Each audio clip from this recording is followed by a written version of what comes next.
Thank you for this kind invitation to present some views on which I think I try to work since about 25 years. It's a very mixed success because you don't see really what I wanted to achieve in terms of policy. Now, can everybody hear me? Okay, thank you. Everybody can see my presentation apparently. Okay. Issue, I don't think I have to spend a lot of time on the issue. I think what we have is increasing fuel efficiency, market penetration of electric cars, car taxes are slowly disappearing, creates issues of tax revenue, but also creates additional external cost problems. And now distance taxes varied in function of external cost would be probably the best alternative, a good alternative to try to achieve. My main question here is not what is this best system, but our main objective is try to look at acceptability questions. So I'm going to explain you, I'm not going to look at equity questions, I'm really acceptability. So how we're going to do that? First thing to mention is that I will again start, like I think many other speakers, from this wedge between the marginal external cost and current user taxes. Okay, that requires a tax reform. My focus will be first to try to tailor the tax system in function of these external costs. And then, of course, I know that there are some requirements in terms of revenue, but that I see that in a second phase, it's better to start with getting the taxes more or less right, and then you adjust them, maybe in function of the price elasticity of different goods. Okay. An important question is, how do we define acceptability? I think we all have our views about acceptability. What is acceptable for me? Ask my neighbor, he will probably have very different views. Okay, I'll try to put that a little bit in context. And then I'm going to try to look at, given that really hands-free to look at this question, look at what is important in terms of differentiation. And actually, in terms of differentiation, I came up with more or less 4 issues. Congestion charges, I think it looks like very important. Urban, non-urban differentiation, the right level of fuel taxes, and then a point I added myself a little bit is the optimal timing of the introduction of a distance tax. I think we have to be very careful in what we do, and if we are very late in introducing these distance taxes, in doing this tax reform, we already make our lives, we really start to exclude certain options. So we have to be very careful not to be too late. And I will try to explain why most politicians tend to be very late in trying to reform things. Okay. So that brings me to the question of optimal phasing in of distance taxes. You should understand it as very, very general or from very far picture. I will show you and come up with some conclusions. I think this is very well known after, I think, the expose of Maria, where actually you see very different first of all, air pollution and climate damage will become small with EV. That's the first point. And actually, if you look at, so on the left side, you have urban external cost. On the right-hand side, you have something like rural external cost. I took the data from the European Union publication on external cost. And I tried to find some average data. I know average external cost doesn't make a lot of sense, but I tried to find something like average conditions on which it could apply. You see on the left-hand side, you see the urban external cost, where whenever we exclude congestion, you're on the left, the 3 first groups of bars, where each time each blue bar is the external cost, the red bar is the tax. Everything is expressed in euro cents per vehicle kilometer, and then you see that in my case here, electric cars are not taxed, so there's no red bar. So the third groups of bar, there's no red bar. I can actually use this. If you see this on, I don't know whether everybody sees this. Okay, this is there is no red bar, so that's the first point.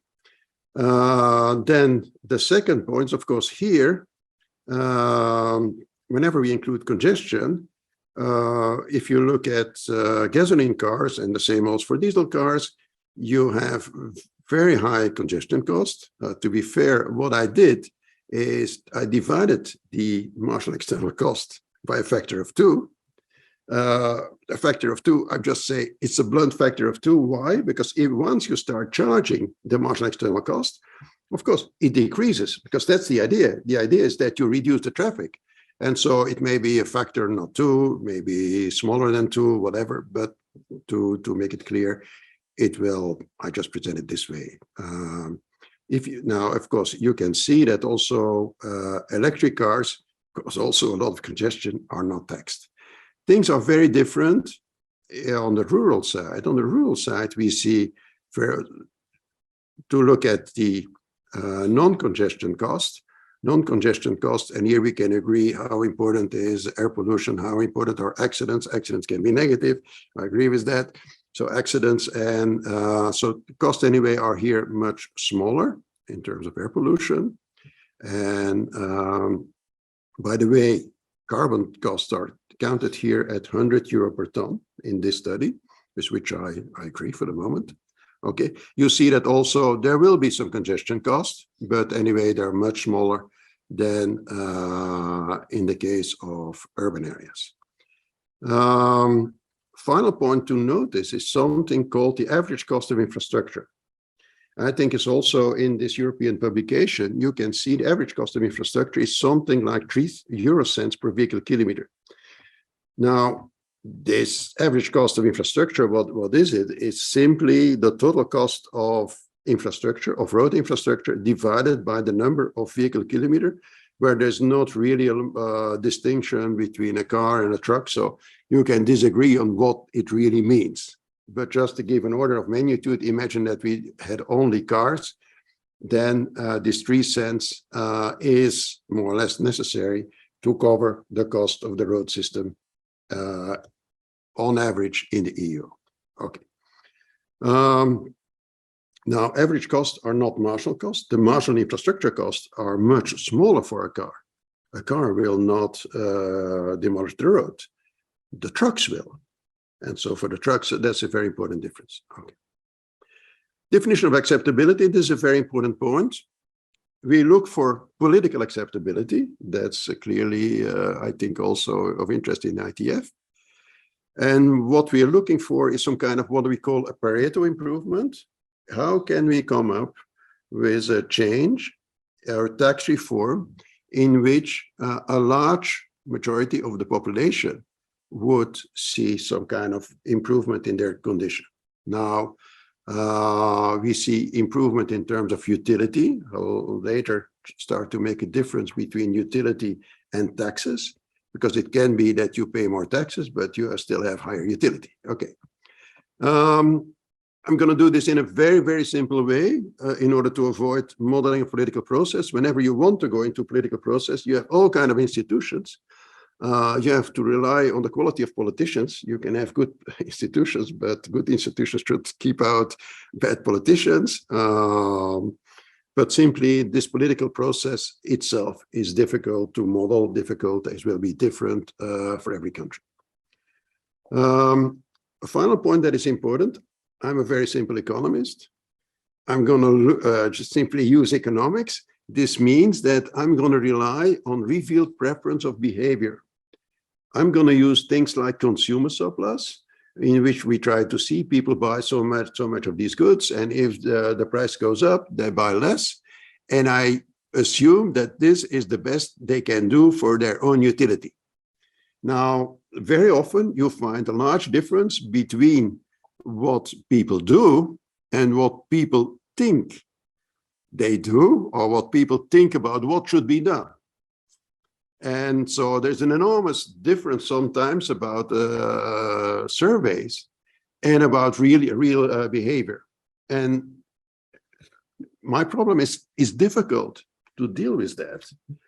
As a scientific, it's to deal with that, because we don't have up to now, I think, some kind of consistent model of how people think about issues.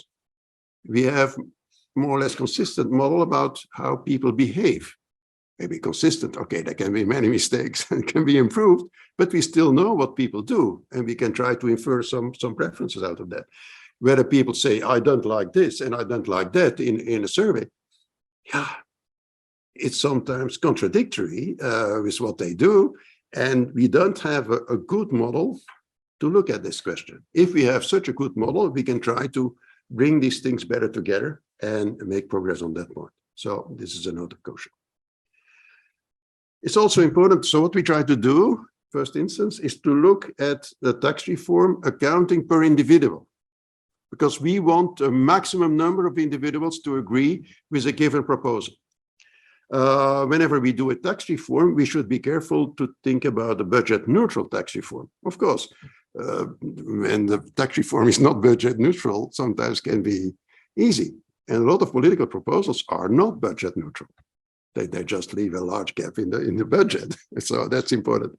We do utility accounting. This means including external costs, time gains, consumer surpluses. And it's something very different than a pure tax accounting. You will see whenever you start a discussion on distance taxes, people say, for my car, I paid so much. Very often they don't know how much they paid for. They think all the fuel they pay is taxes. And now I have to pay so much taxes. So, and this is not correct for different reasons. First of all, their utility may be very different. So the cost of increasing, let's say, imagine that you increase taxes by 20%.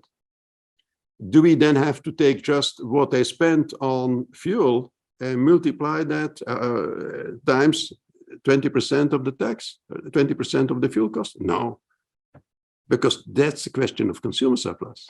They will adapt, and the cost for them will be lower than just 20% extra expenses. So all these things have to play a role and are important in the discussion. And second point is that we should take into account car drivers, but also non-car drivers. It's clear that if people pay less fuel taxes, some of the costs will have to be covered, and it will probably come from income taxes. Income taxes also by non-car drivers. Finally, an important point is, and I think has been already shown, I think in the previous presentation, is that there's an enormous differentiation in the situation of people. How they pay, how they use their car is just an illustration in the case of the northern part of Belgium, where you see here that even in the lowest income group, there are people that drive a lot.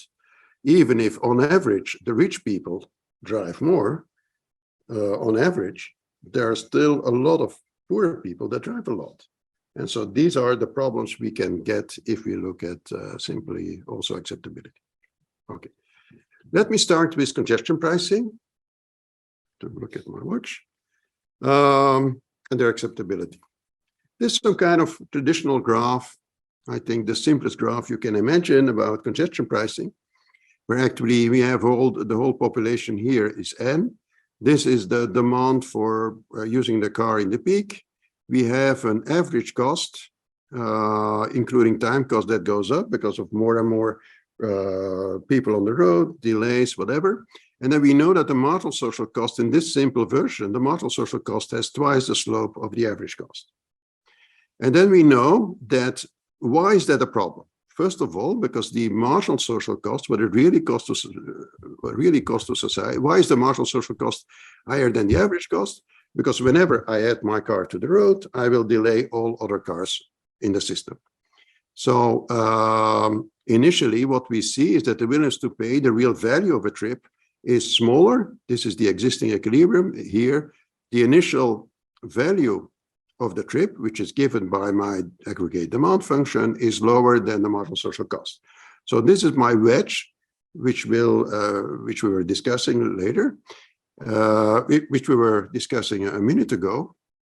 We try to make sure that everybody who uses the road pays the full marginal social cost. We would like to end up over here. We do that by using a congestion charge. That's the congestion charge. Now, the point I try to make in this graph is that normally economists measure the surplus gain, some kind of efficiency gain. The triangle, it's called all kind of, is actually this area. Now, if you compare the importance of this area with the total tax revenue that is collected in terms of congestion revenue, here can very well be 5 times as large, 6 times, sometimes 3 times, depends on the curvature of the different things in the graph. But this contains a very important message, is that very often people say, yeah, the total revenue here, if we just divide it and give it to everybody here, it's clear that those that were using their car or keep using their car will certainly lose. So it's pretty normal that whenever you want to introduce congestion charges, that those who continue to drive, or at least part of those that continue to drive, will say no. And that's something very important. I think we tend to neglect. If you say, I look at the efficiency gain overall, it's very nice. I redistribute everything. It's very nice overall for society. There's a gain. Yes, there is a gain. But there will be a group that will be opposed. And if you want really a large political majority for reform, this will block the reform, number one. Okay, a second point that can be important is, of course, information. If you look at the previous graph, those who are just driving here will say, okay, what happens? I'm here. I will have to give up my car. How much will it cost? What are my alternatives? Can I live without a car, without using my car in the peak period? So there's an enormous uncertainty about the alternatives. And this as such will be an extra factor to decrease people their appetite for this reform. Now, you can improve information, okay? Try to explain what this equilibrium is by just very detailed simulations, etc. Now, people have tried to compensate those that leave their car or just start paying by improving public transport, cycle paths, but that as such is insufficient compensation, and that's something you can always mathematically prove. Now, I come up with an alternative that is a little bit strange again. It's the grandfathered tradable mobility rights, where you say you used to drive 5 times a week to the city center. Now you need a permit for that. And I distribute to everybody who did drive in the past 5 times per week. I give them only permits for 4 days a week. And the rest, if you really want to go for 5 times, you have to buy one of these 4. Okay. It's a system that, if administratively you can make it work, is perfectly efficient, and it solves this problem of compensation. So I think it has one drawback. There's no revenue. You give the permits to those people that have been driving. And of course, they will agree for the reform, but there will be no revenue. And so it's something to pencil in whenever you start to think about this alternative. Now, what I said is a little bit theory. What is the practice? You have higher acceptance ex post and ex ante, something interesting. Now you say, why not do an experiment? But be careful with an experiment, because an experiment is also politically dangerous. A lot of politicians don't want to go for an experiment because the experiment, they can fail. And they will be blamed for that. It can fail for different reasons. And there are papers on this that is kind of lottery, and you're not sure it will work. A lot of people say, yeah, there's a status quo bias. Yes, but the status quo bias, what is really behind the status quo bias? Interesting to know, because status quo bias, yeah, okay. How can we just unlock the status quo bias is an important question. What you see also in the literature is a discount for very frequent users, what you have in London, what you have probably also if I'm correct, in Stockholm. It's easier to get it accepted if revenues are dedicated to environment, to public transport, but certainly never say that the revenues go to the general tax revenues. Then it's a failure. Okay. There's also hot lanes experience in the US. Now, hot lanes are a little bit the second best option for congestion pricing in the US. We have people from Israel here. Accepted, according to this study by Jonathan Hall, if invested in new lanes or in a parallel PT lane, lane in Israel. Okay. A few things about urban versus non-urban. We know there's a large difference in external cost. They're very different. Now, we have gasoline taxes are more or less uniform all over the country for different reasons. One of the reasons is tax competition. Now, whenever you start to think about the central government that wants to discriminate prices between urban and rural regions, I think it's politically also, again, extremely difficult, because it's easy to say, yeah, my region, okay, you know, my region is poor now, don't charge more, so whatever, for any reasons, is also the reason why the Dutch system proposed, I think, something like 50 years ago, failed. Some regions said, yeah, it's not fair. It's not fair. You're going to charge much more in my region than in that region, and etc. And you could say, there's reasons because it's, according to my indicators, you should be taxed much more. It's very hard to make this work. What are the solutions? The solution is to decentralize part of your distance taxes. With fuel taxes, it doesn't work, but with distance taxes, you could say part of it is decentralized to the regions. And the regions, okay, if they really want the best for their country or for their county, they will do their best to maybe impose extra distance taxes. Okay, that's something they can do. In principle, you can prove, the theory proved that it can work, and it's a better solution than just a uniform tax, of course. One of the big problems is the spillovers. Imagine that you have a region that is with a lot of visitors from neighboring regions, then you have spillover effect. And then what the region, which has a lot of visitors, can do is just, I charge extra. And the revenues are just redistributed to my region. You say, it's silly. No, that's policy. That's a policy for that region. And I think it's a problem that has already appeared in taxing of trucks in the European Union. And one of the solutions was to restrict the use of the funds, to infrastructure. So, and you can show that again, if you put some extra constraints on the use of the money, the regions like Belgium, which have a lot of traffic going through, we could say, we're going to charge extra because half of the trucks driving through my country are foreign trucks. I can do something, so I can get extra money for my whatever I can do. No, it doesn't work. Belgium is restricted in the charges they can use to what they spend in terms of infrastructure. Okay, can work. Now, something I appeared here, which I did not really reflect, is the revenue gap for rural areas. If you look at the cost of the road system in rural areas, I think whenever you start to charge the external cost and even the wear and tear of the use of the road, that will be insufficient to pay for the maintenance of the roads.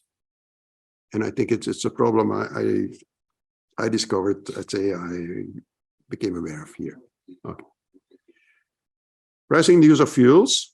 Okay, one general conclusion I draw here is that the governments are very slow in adapting the tax system when a new technology shows up.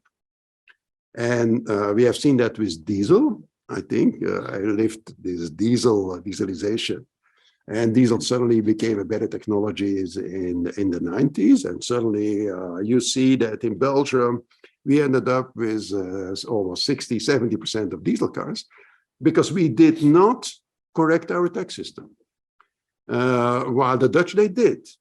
They were much smarter for once. They were much smarter for once than the Belgians. So I think EVs, what are EVs? Is just much more performant technology in terms of energy, and okay, suddenly instead of a diesel which consumes much less fuel, you have an electric vehicle that doesn't consume any fuel. So it's again the same problem, and I'm afraid that again the governments will be very slow to adapt. to this system. Okay. One important point on fuel taxes on cars. I defend my €100 per ton of CO2. EU, the objective is to reach zero net emissions in 2050. And in principle, the best way to get there is a same carbon tax in the whole economy, plus R&D, support for learning by doing and pure R&D. And what is important too is that you need, of course, subsidies for R&D, but also a long-term commitment to a certain fuel tax level. Imagine that for one reason or another, manufacturers start to doubt whether the fuel tax will remain intact and whether fuel prices may decrease a lot, and the fuel prices may decrease a lot. It's of course becomes very difficult for them to say, I'm going to develop a more fuel efficient vehicle. So the long-term commitment and the long-term view on prices is also important. Now, I defend my €100 per ton, and I don't think we need a carbon tax on top of the fuel tax like some countries have done, like Germany. I think I don't understand. Okay. When to introduce is something I really discovered in looking at this study. This is a very simple scheme.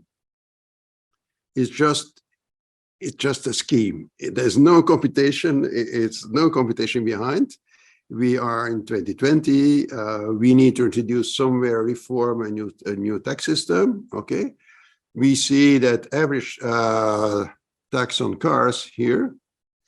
We know that average gasoline tax, of course, it's not necessarily linear, can be different or another form. Average gasoline tax revenue is going down. And the average marginal external cost, if the starting point covers more or less the average marginal external cost, that's the assumption here, the average marginal cost will go down, but not to the same extent as the average gasoline revenue. What will go down is we will save on the carbon emissions and we will save on other air pollution costs. Okay. The question now is, first question is, will governments enter the scene and do the reform? And then we have a problem that is well known, is called kicking the can forward, just avoiding the problem. The politicians will. Why is it difficult? A tax reform is difficult for a politician, and certainly an important tax reform, because it's unique, okay, require design efforts and can fail. And that's one of the reasons why this type of meeting is important, because you learn from other countries how they cope with this problem. Okay, so politicians can learn a lot. There's a lot of literature. One of the important papers is Alessina and Dresden. They looked at macroeconomic reforms. What they found is in a macroeconomic reform, for instance, you want to suddenly increase taxes a lot, or to have another pension system, anything goes. What happens is that there are different groups. Different groups try to make sure that they get their fair share in all the discussion. And what happens is that you know that the problem gets worse and worse. Imagine that you're at disequilibrium, macroeconomic disequilibrium. I look here at the tax authorities or the tax people. If you have more and more disequilibrium, you say that the problem gets worse every day. And then the question is, who will give in first? That's the question. Who will give in first? And the equilibrium will be such that the one who gives in first will make the largest concessions. What I'm afraid of, if applying this model to this problem, is that it will be the non-car owners that will give in first, because the car owners will still have a benefit whenever the things are not reformed. And so you risk there to start with a situation where the non-car owners or the non-intensive car users start in a political game that is more difficult for them. Okay.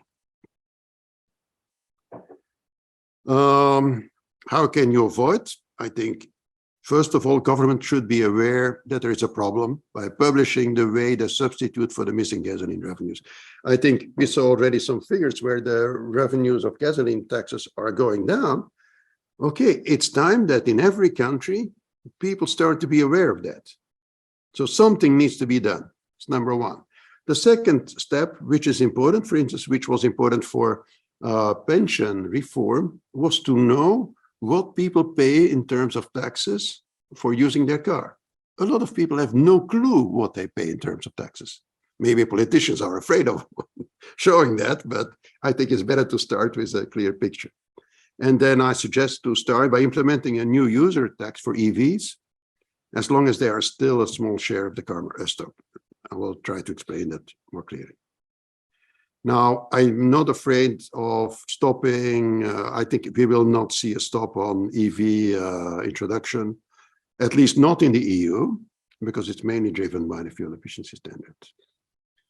This is a very nice picture, much nicer than mine. It's what I want to illustrate is what I'm going to show now is very impressionist. It's a very vague picture of how you could go about in the future. So it's sunset of Monet, okay? And you see somewhere in the sunset, you see a vague picture of what's going on, okay? And now this is my vague picture that's coming now. My vague picture is actually looking at 4 steps in the reform. The first thing I think we need to do is to have a charging system for EVs and maybe hybrids. And one of the important reasons is that this forces the policymakers to define the non-carbon and non-air pollution part in current fuel tax. To say that people, if you pay fuel tax, if you drive, there are other things than only carbon. Because if people say, yeah, let's say electric car is perfect because carbon is the most important, that's the only thing that really counts, of course, then it's difficult to impose any tax on electric vehicles. It will also be difficult later to say that those who keep driving a gasoline car that consumes less and less to impose a tax. So I think it's some kind of really first step in which we need a lot of information. We need to convey a lot of information. The second step is to take the current gasoline tax. I'm discussing here something for the EU. I take the current gasoline tax, 300 euro per ton of carbon to make it simple. And I divide it in 2 parts. I divide it in a part that has to do with carbon, 100, and the 200 has to do with trying to cope with other externalities. Why is it still acceptable for the moment? Because for the moment, we still have a lot of gasoline cars. The gasoline cars are still using something like 5 or 6 liters of gasoline per 100 kilometers. So there is still some revenue. So if you do it now, you can start with a small revenue base, which is close to the average other external costs. And also you keep the carbon tax going. I know it's a little bit a difficult story, but that's what we see here. This is what we try to achieve, this dotted curve. So this solid curve here is what we try to do with the reform of A plus B. We lose a little bit because it's difficult. Those who were driving very fuel inefficient cars, they will not pay the same tax anymore, whatever. So there is some kind of it's not okay. We'll lose some revenue, but at least we will have an extra tax base there. And of course, that's not the final point. We also need 2 more reforms. We need regional differentiation, decentralization of tax. And this means that we will have something like in the rural area, we need to go this way. In the urban area, we need to go this way, okay? And finally, the last step is to make sure that is differentiating the function of congestion. This mainly means that in urban areas, we will end up with a much higher tax level, okay? So this is one way, I'd say it's impressionist picture of what way one could go and in what way you could still have acceptable tax reforms. Okay, let me try to sum up because I used, I think, more than my time. We know that distance taxes is a reform that gives us an opportunity to improve pricing of road use. Okay. We need that for different reasons. And distance taxes really offer opportunities to price according to place and time. Acceptability means compensating those that pay more with the reform. So this means congestion charging, yes, but I think it will be difficult to count on the revenues of congestion pricing to compensate for the revenue loss of fuel taxes.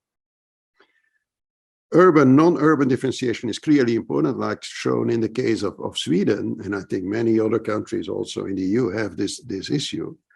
Probably you will need to decentralize part of the distance taxes to the regions. And we should be aware that governments are very slow in implementing important tax reforms. Delay is costly, but imagine just if you delay the reform, and the fuel taxes go down and down and down and down. So at a certain point, you say, okay, now we're going to reform. You will probably blocked by the reform, say we should never pay more than our fuel taxes. So you're already locked in an equilibrium with very low taxes. If you wait another 10 years, the cars there will be more electric cars, but also the gasoline cars will be more fuel efficient. If they move from 6 liters per 100 kilometer to 3 liters per 100 kilometer, you lose 50% of the fuel tax base. And you start from a level that is much lower. So it will be much more difficult to say, okay, now we're going to increase it because let's say, external costs are a little bit higher, et cetera, et cetera. It's complicated. Now, what I try to explain is something that could work for the EU. Whenever I start to look at data for Australia, for the US, with fuel tax levels, which are half of our fuel tax levels, or even less, then I say you start with a tax level that's probably compared with external costs already much lower. So just reforming the fuel tax and say I will not increase taxes, you will never reach the level of external costs. So there's an extra handicap for those countries that start with a very low fuel tax. Okay, thank you very much for listening.